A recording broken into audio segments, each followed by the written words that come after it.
Bhuvanagiri collectorate కార్యాలయంలో బూర Narsaiah Goud nomination దాఖలు చేశారు. అనంతరం ఎన్నికల ప్రచారంలో పాల్గొన్న బూర ఎన్నికల్లో గెలిపే లక్ష్యంగా దేశవ్యాప్తంగా మోడీ వైపే ప్రజలు మొగ్గు చూపుతున్నారన్నారు. వచ్చే లోక్సభ ఎన్నికల్లో బీజేపీ అత్యధిక స్థానాలు గెలుస్తుందని, ప్రధానిగా మోదీ మూడోసారి గెలుపొందుతారని బూర ధీమా వ్యక్తం చేశారు.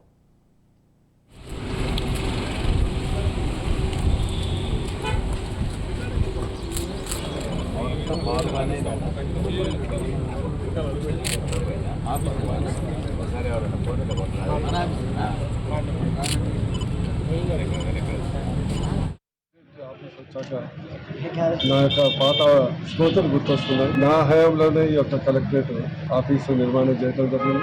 నా హయాంలోనే ఎంపీగా ఉన్నప్పుడే ఈ యొక్క భువనగిరికి ఒక ప్రత్యేకమైనటువంటి కళ వచ్చింది.